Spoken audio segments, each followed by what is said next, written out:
The kitchen was quiet except for the soft hum of the dishwasher when Chloe stormed in, waving an envelope like a victory flag. Her eyes gleamed with a cruel satisfaction I'd never seen in my 17-year-old daughter before. "Look what I got," she said, her voice dripping with contempt. She slapped the envelope onto the counter between us. "DNA results. Want to explain why Mark isn't showing up as my biological father?" My hands stilled over the sink where I had been washing dishes.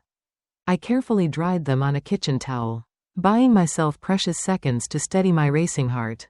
I had known this day might come, but I hadn't expected it like this. Hadn't expected the look of smug triumph on my daughter's face. "How long have you been lying to us?"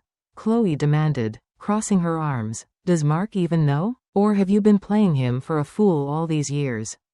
"Too?" I took a deep breath, studying her face, the face that looked so much like mine at her age, yet held none of the warmth or understanding I desperately needed from her right now.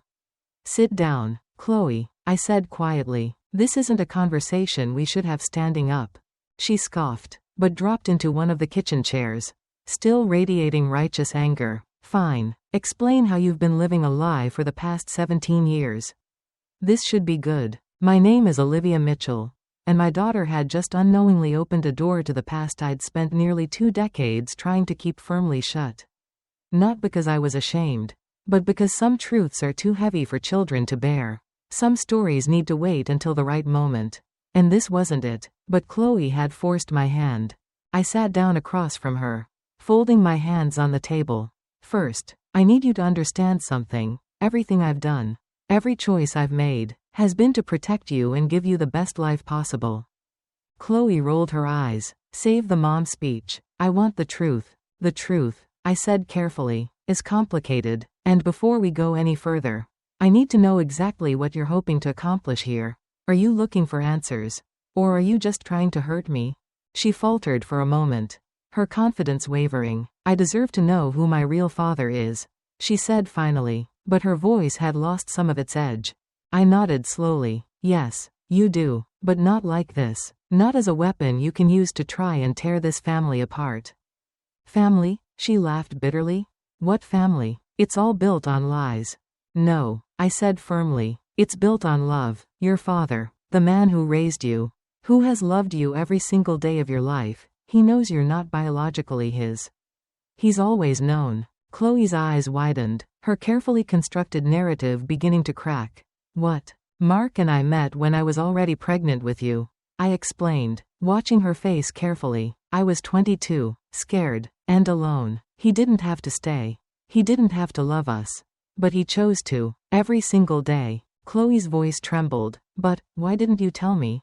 I reached across the table, grateful when she didn't pull away from my touch. "Because some stories need time. Because you needed to be old enough to understand that family isn't just about DNA. It's about choice. It's about love." "Then who is my biological father?" she asked, her voice smaller now. I closed my eyes briefly, memories washing over me. "His name was Michael, and that's the part I've been trying to protect you from." "I want to know," Chloe insisted, but the smugness was gone, replaced by something more vulnerable. "I need to know." I took another deep breath, steeling myself for the conversation I'd hoped to have years from now. When she was older, when she could better understand the complexities of love and loss, and the choices we make when we're young. "I met Michael when I was in college," I began, my voice steady despite the ache in my chest. "He was charming, ambitious, and I thought I was in love. We dated for nearly a year before I got pregnant." Chloe leaned forward, hanging on every word. "What happened when I told him about the pregnancy?" I paused, choosing my words carefully. "He made it clear he wasn't ready for that responsibility. He had plans, law school, a career, a future that didn't include a baby. He told me to take care of it. And when I refused, he disappeared, just like that." Chloe whispered, aghast. "Just like that." I nodded. "Just like that. I tried to contact him a few times, but he blocked my number. Changed his email. His parents, your biological grandparents, they told me to stay away. Offered me money to keep quiet about the whole thing." "Did you take it?" Chloe asked, her eyes wide. "No," I said firmly. "I didn't want their money. I wanted to give you a life filled with love, not secrets and shame. I dropped out of college, moved back home with my parents, and started working 2 jobs to prepare for your arrival. I watched as Chloe processed this information, her earlier bravado completely gone. But then, how did you meet Dad? I mean, Mark? A small smile crossed my face at the memory. I was working at a coffee shop, 7 months pregnant and exhausted. Mark was a regular customer, always kind, always left a good tip. One day, I was so tired I nearly fainted while taking his order. He helped me sit down, brought me water, and stayed with me until my shift ended. And he didn't care that you were pregnant with someone else's baby? He said it was like getting 2 miracles for the price of one. I replied, feeling tears prick at my eyes. He started coming by more often, always checking on me, bringing me healthy snacks because he'd read somewhere that pregnant women needed extra nutrients. Chloe's lip trembled. He really chose us? He did, I confirmed. We got married when you were 6 months old. He insisted on legally adopting you. Said he wanted the world to know you were his daughter in every way that mattered. That's why his name is on your birth certificate. Because he chose to be your father. The kitchen fell silent as Chloe absorbed this information. I could see the conflict on her face. The way her earlier certainty had crumbled in the face of a truth far more complex than she'd imagined. I'm sorry, she finally whispered, tears spilling down her cheeks. I thought I was exposing some terrible secret. I wanted to hurt you because I've been so angry lately and I didn't even know why. I moved around the table to pull her into my arms, feeling her body shake with sobs. You're 17, sweetheart. Being angry is part of growing up. But next time, talk to me, ask me, don't try to undermine our history. She nodded against my shoulder. Is Mark going to be mad about the DNA test? No, I said softly, stroking her hair. He's always known this day would come. Eventually, we both did. We just hoped you'd come to us first. That we could tell you the story together. When you were ready to hear it. I want to hear it, Chloe said, pulling back to wipe her eyes. All of it, and I want Dad here, too. I smiled, reaching for my phone. I'll call him. But Chloe, she looked up at me. Remember this feeling. Remember how different the truth was from what you imagined.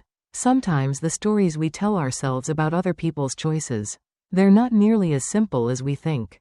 As I dialed Mark's number, I watched Chloe sink back into her chair. The DNA results forgotten on the counter. She looked younger suddenly, more vulnerable, like the little girl who used to crawl into our bed during thunderstorms. Mark answered on the second ring. Hey love, everything okay? Chloe took a DNA test. I said simply, it's time for that conversation we've been preparing for. There was a pause. Then his warm, steady voice came through the line. I'll be home in 20 minutes. We'll do this together, like we've done everything else. I hung up and looked at Chloe, who was watching me with red-rimmed eyes. He's on his way, I told her. Are you ready to hear the whole story? She nodded, and I could see the change in her. The way her earlier defiance had transformed into something softer, more open. Yeah, she said quietly. I think I am. Mark arrived exactly 20 minutes later, his footsteps echoing through the house as he entered. I watched Chloe tense slightly at the sound. Her earlier confidence completely dissolved. When he appeared in the kitchen doorway, still in his work clothes, his eyes immediately found Chloe. Hey, sweetheart, he said softly, setting his briefcase down. Your mom filled me in. Chloe's lip trembled. Dad, but before she could finish, Mark crossed the room and pulled her into a tight hug. It's okay, he murmured into her hair. We've been waiting for this day. I just wish you felt you could come to us first. I watched them embrace, my heart swelling with love for this man who had chosen us. Who had never once made Chloe feel like she was anything less than his whole world. When they finally pulled apart, Mark kept one arm around Chloe's shoulders as he sat down beside her. So, he said, looking between us, where should we start? Mom told me about meeting you. Chloe said quietly, about how you chose us. Mark smiled, his eyes meeting mine across the table. Best decision I ever made. But there's more to the story, isn't there? Olivia nodded, knowing we had to tell her everything now. No more protecting her from the harder truths. Yes, Chloe needs to know about what happened after. About Michael's attempts to come back. Chloe's head snapped up. What? He tried to come back? I took a deep breath, feeling Mark's steady presence giving me strength. When you were 5 years old, Michael showed up at our door. He'd seen a photo of you at his parents' house. They'd been keeping tabs on us through mutual friends, though I didn't know it at the time. What did he want? Chloe asked, her voice barely above a whisper. He said he made a mistake. I continued, the memory still sharp after all these years. He'd finished law school, started a successful career, got married, but something was missing. He said he couldn't stop thinking about the daughter he'd abandoned. Mark's jaw tightened slightly, but his voice remained calm. I wonder what you told him. Olivia. I reached across the table to take Chloe's hand. I told him he'd lost the right to be your father the day he walked away. That being a parent isn't something you can decide to do only when it's convenient. Your dad, Mark. He'd been there for every moment. Every skinned knee, every nightmare, every triumph. He was your father in every way that mattered. Did Michael fight you on it? Chloe asked. He threatened to take us to court. Mark answered, his voice steady, said he had resources now, could prove he was the biological father, and demand partial custody. Chloe's eyes widened. What did you do? We fought back. I said simply. We had years of documented abandonment. Proof that he rejected any responsibility when I was pregnant. Plus, Mark had legally adopted you. The law was on our side. But more importantly, Mark added, squeezing Chloe's shoulder, you were old enough to be affected by any custody battle. We weren't going to put you through that trauma just because Michael suddenly decided he was ready to play dad. He backed off eventually. I continued. I think he realized that pursuing it would only hurt everyone involved. Especially you. But he did make one request. What was it? Chloe asked. He asked that when you were old enough to understand, we tell you the truth. Tell you that he regretted his choices. That he'd grown up and realized what he'd thrown away. I paused, studying my daughter's face. We agreed, but on our terms, when we felt you were ready. Chloe was quiet for a moment, processing everything. Do you know where he is now? Mark and I exchanged a look. Yes, I said carefully. He's still in the area. Actually, he has his own law firm downtown. 2 other children with his wife. My half-siblings, Chloe whispered, testing the words. Biologically, yes, Mark said gently. But Chloe, you need to understand something. Just because you share DNA with someone doesn't mean they have a right to be in your life. That's your choice to make. When and if you're ready. Chloe looked up at him, tears in her eyes. But you'll always be my real dad, right? No matter what? Mark pulled her close again, his own eyes glistening. Always, sweetheart, nothing could ever change that. I watched them together, remembering all the moments that had led us here, the day Mark had first held Chloe. His eyes full of wonder, her first steps taken toward him with complete trust, the father-daughter dances. The bedtime stories, the countless small moments that had built their unshakable bond. I feel so stupid, Chloe said finally, wiping her eyes. I thought I was going to expose this huge scandal. But instead, you learned that family is more complicated and beautiful than just biology. I finished for her. That love is a choice we make every day. The DNA test. Mark added. It doesn't change who we are. It doesn't erase our history or diminish our love for you. If anything, it just confirms what I've always known. That choosing to be your father was the greatest gift of my life. Chloe reached for the envelope, still sitting on the counter, picking it up with trembling fingers. Can we throw this away? I don't need it anymore. I smiled, feeling tears prick at my eyes. Of course. We watched as she tore the envelope in half, then quarters, letting the pieces fall into the trash. As she did, I saw something shift in her expression, a kind of peace settling over her features. Mom, she said softly. Dad, I'm sorry for trying to hurt you, for not trusting you enough to just ask. We understand, I assured her. Growing up means questioning things, trying to figure out who you are.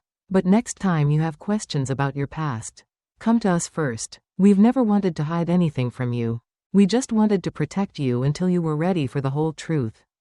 Mark nodded in agreement. And now that everything's out in the open, we can talk about what you want to do next.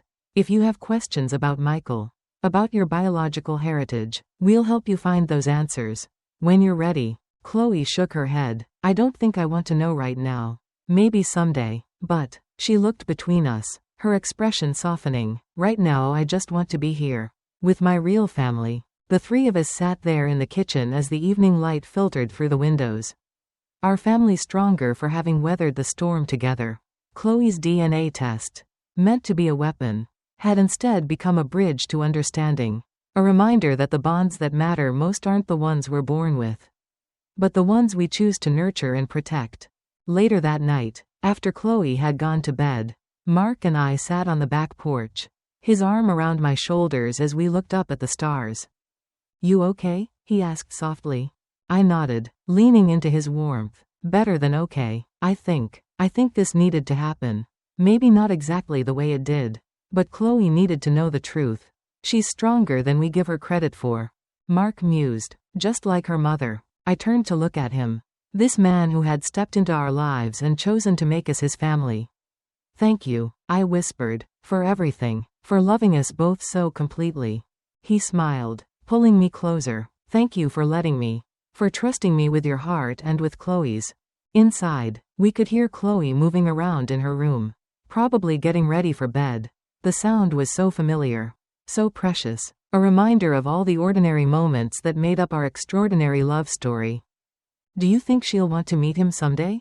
I asked quietly. Michael? Mark was quiet for a moment, considering. Maybe, and if she does, we'll support her. But I think today showed her something important. That the truth isn't always what we expect it to be. And sometimes the family we choose is stronger than the family we're born into. I nodded, feeling a deep sense of peace settle over me. The secret I'd carried for so long wasn't a secret anymore. And somehow that made everything clearer.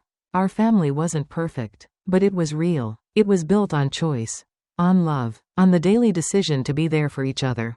Chloe's DNA test, meant to break us apart, had only brought us closer together. It had shown her, and reminded us, that family isn't just about blood. It's about the people who stay, who choose to love us through every storm, who build a life with us, one moment at a time. As Mark and I sat there under the stars, I thought about all the paths that had led us here. Every choice, every struggle, every moment of doubt and faith. And I knew with absolute certainty that we had created something beautiful. A family bound not by DNA, but by something far stronger, the power of unconditional love.